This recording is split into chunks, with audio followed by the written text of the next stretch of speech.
Theater 5 presents 3 on a Death.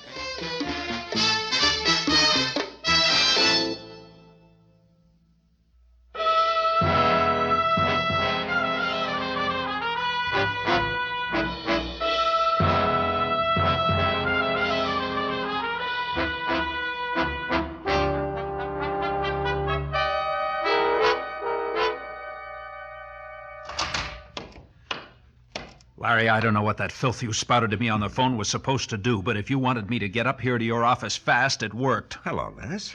Yes, I wanted you to come to my office, and I confess I enjoy making people do what I want. Now sit down. Close the door. Sorry, Larry, I'll stand and leave the door open. Well, suit yourself. If you want to have your wife's name kicked around the office.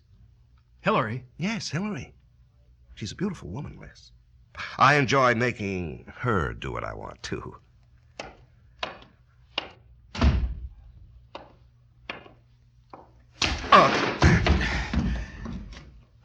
Now, pick yourself up, Larry, and we'll forget what you said.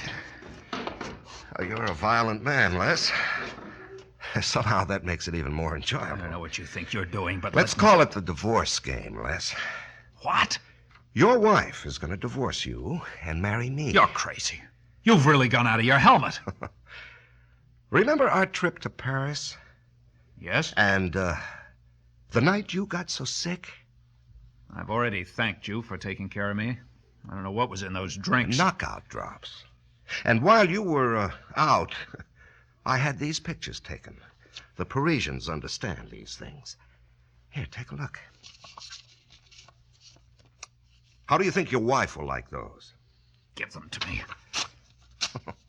She has a set. And I have plenty more, too. What kind of man are you? A smart man, Les.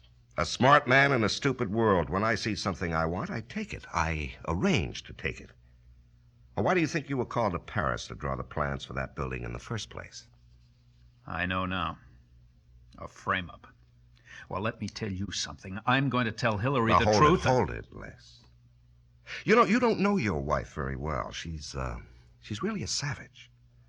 I understand her. And I also know how proud she is and how jealous. I guess that's all, Les.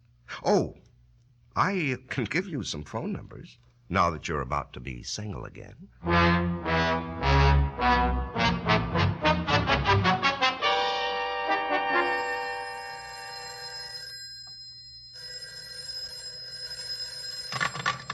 Hello?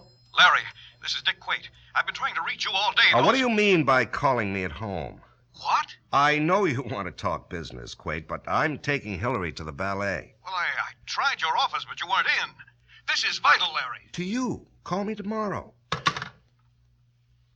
that's the first I've heard about the ballet. I know. One of your devices, Larry? Oh, among your other attributes, Hillary, is a lovely vocabulary. Devices. That will be Richard Quaid again. And a lovely brain. And I think that's something you should remember. I'm going into the library. Well, you might find this amusing.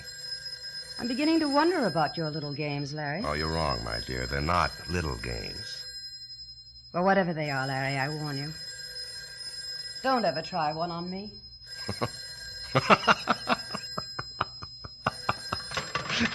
Hello.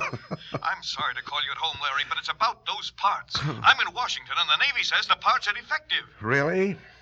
Well, you don't seem surprised. Well, they were very cheap. That's why you bought them, Dick. Cheap is one thing, defective another. Look, it's raining here, Dick, and you know what traffic is like in this town. I've got to leave now because I don't like to disturb people in the theater by coming in late. Well, if you don't like to disturb people, maybe you'd better think about those people who are going to fly in those planes that would have crashed. Oh, Dick. No harm's done. The Navy discovered the whole thing. No harm. Unless you can back me up, I'm ruined. I told Back them you that... up? How? Your contract was with the Navy. If you delivered defective material, that's your lookout. Don't come crying to me with your problems.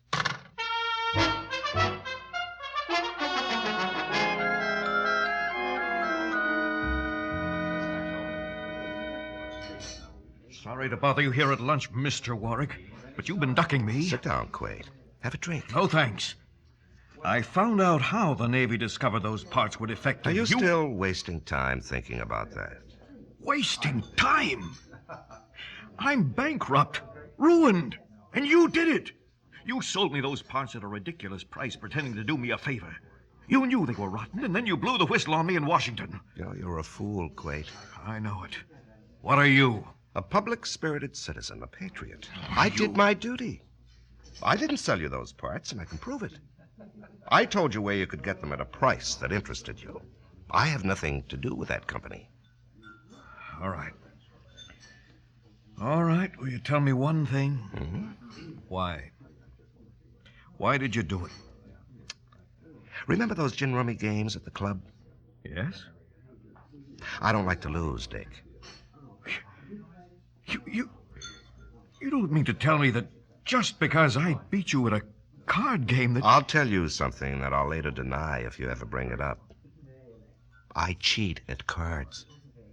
I was cheating at gin, and you were so lucky that you won anyway. Well, I don't believe in luck, Quate.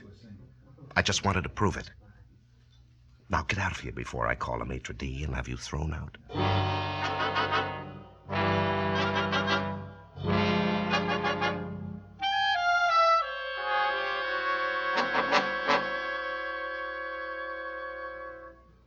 May I see you a minute, Larry? I never talk business at a party, Jack. Well, this isn't exactly business. Well, then it can wait. No, I'm afraid not. I haven't danced with Hillary since the party started. I'm and glad you're concerned with your family obligations. In fact, that's what I want to talk to you about. Come on in here. I've got to talk to you about Janice. Jack, I thought you were much too intelligent to play the outraged parent. And I thought you were too sensible to run around with a girl 20 years younger than yourself. Well, everyone loves youth, Jack. I don't care what everyone loves. I'm telling you to stay away from my daughter. Why don't you tell her to stay away from me? I'll handle Janice. Fine. Now that that's settled, let's get back to the party. Now, just a minute, Larry. Hmm? You don't have children, do you? Yes, two. Boy and a girl. Well, those are your stepchildren. They don't even live with you. Oh? You want to find out whether I have any paternal instinct? You know, you never cease to amaze me. I thought you'd be apologetic or embarrassed or tried to offer an explanation. Why should I? Larry, you're more than twice Janice's age. You're married. I'm a man who can show Janice the world as it really is. Now, you can't expect a girl like her to be interested in those idiots her own age. Everything they know, I know. Everything they've learned, I've learned. And everything they're about to learn, I've already experienced. You should be thankful That's to me enough, for Larry. taking her in hand. I said that's enough. Suit yourself. I intend to. And I'm warning you. Stay away from Janice.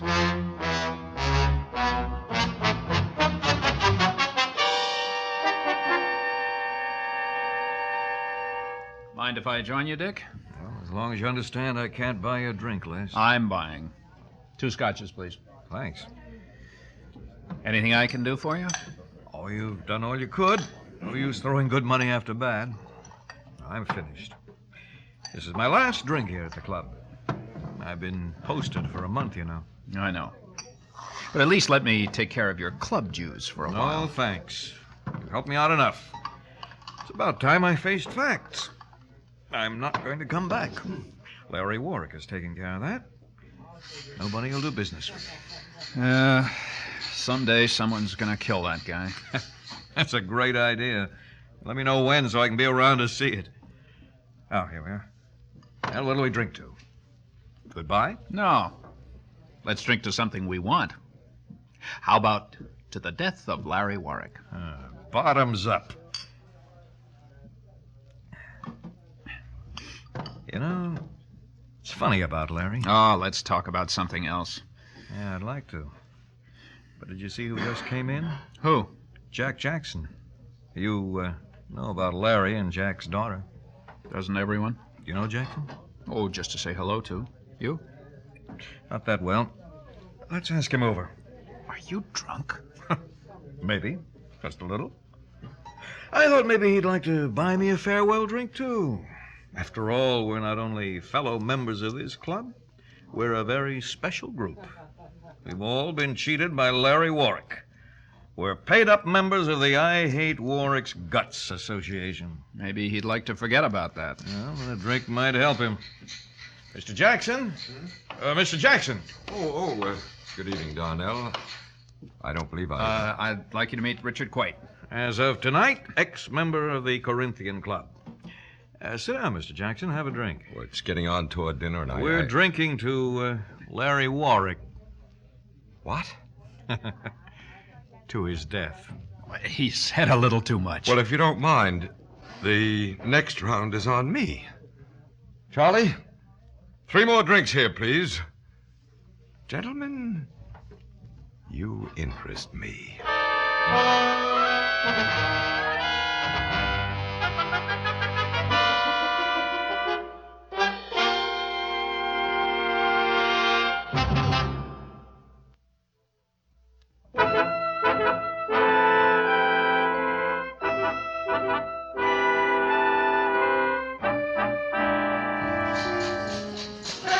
Hey, Les, where are you going? Home. I'm beginning to feel a little ashamed of myself. After what Warwick did to you, you must have a pretty tender conscience to be upset It by. isn't my conscience, Jack. It's my stomach. 3 grown men sitting around a table, plotting against Warwick like kids playing some childish game. Have any of you thought just how flattered Warwick would be if he could hear us? I wonder how he'd feel if it weren't a game. What? Well, it's a simple question. Would Larry Warwick be flattered if he knew that the 3 of us had made up our minds to kill him? You can't mean that, Jack. It was the only thought in my mind from the minute I sat down with you. But, well, that's murder. Yes, I know. And if you're interested, we can have a drink at my house.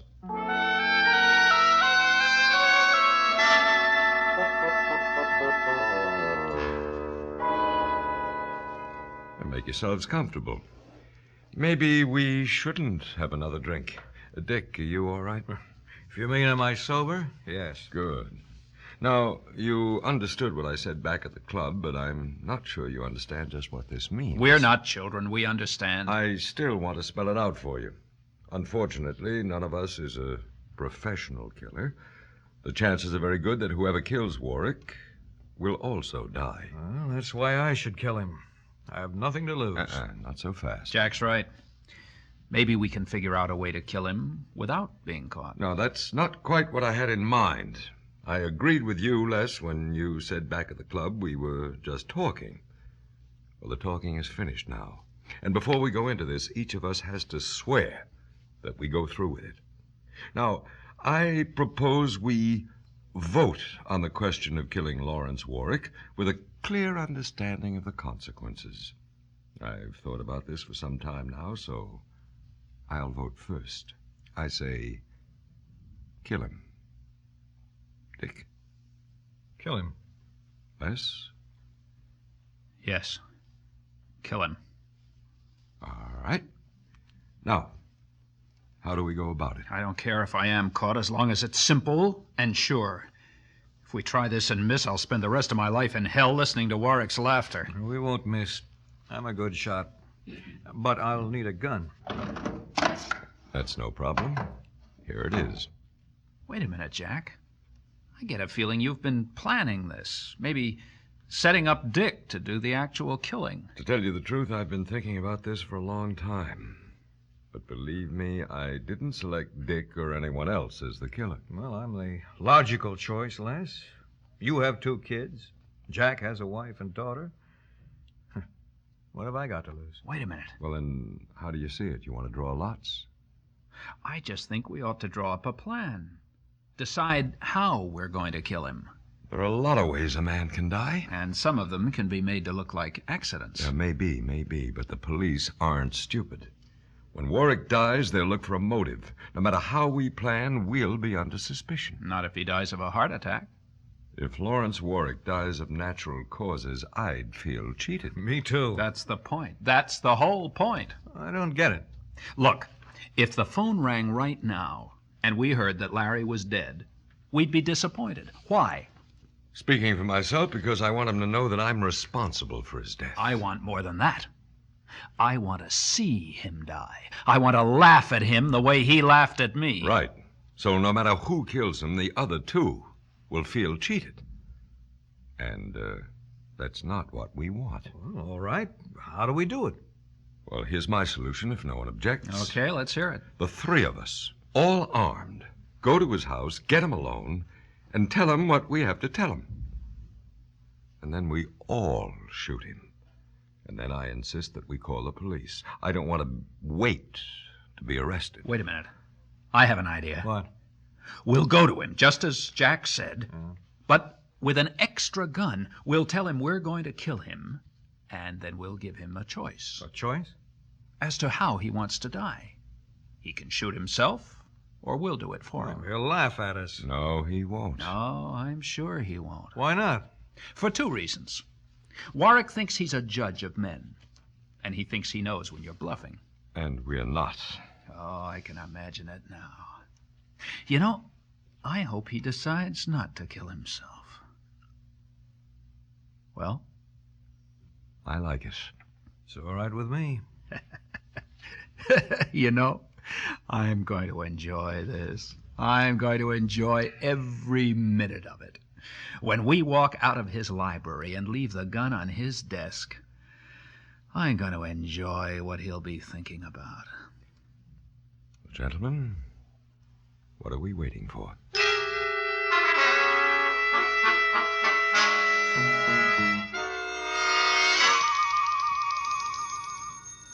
Well, this is it.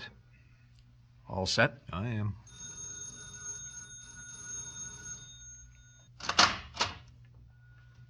Hello, Hillary. Oh, hello, Les. Where's Larry? We want to talk to him. Larry. Yes. Can we come in? Oh, I'm sorry. Come in. Aren't you feeling well, Hillary? Oh, yes, I'm fine. Where is Larry, Mrs. Warrick? Upstairs in the bedroom. Will you please tell him we're here? It's important. I don't think he can see you. Well, he's got to. Oh. Perhaps you can see him.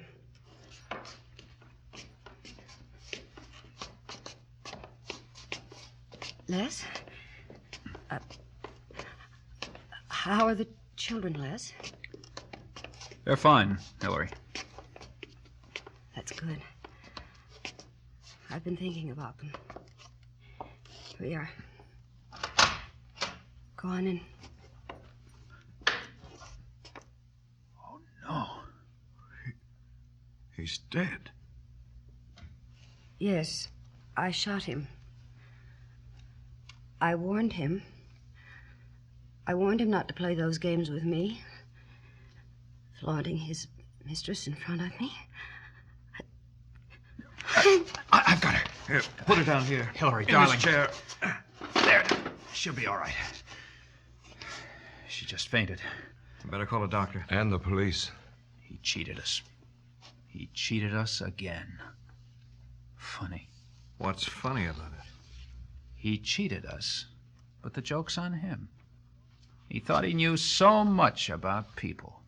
When he told me Hillary would divorce me, what was it he said? He said, "You don't know your wife very well. She's really a savage."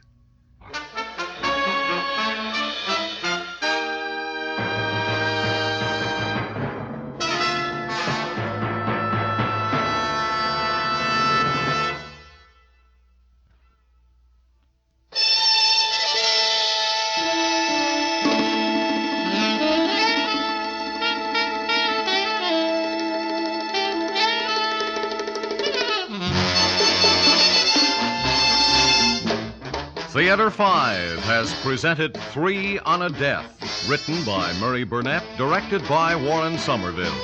In the cast, Joan Lovejoy, Larry Haines, William Griffis, Elliott Reid, and Arnold Moss.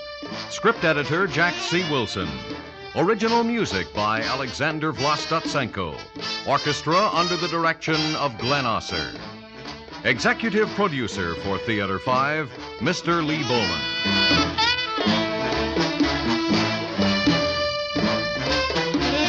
We invite your comments. Write to Theater 5, New York 23, New York. That's Theater 5, New York 23, New York.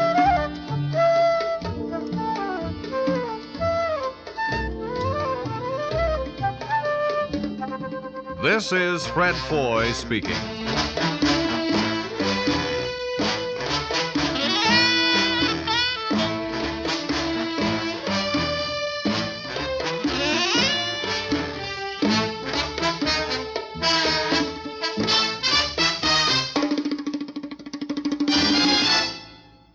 This has been an ABC Radio Network production.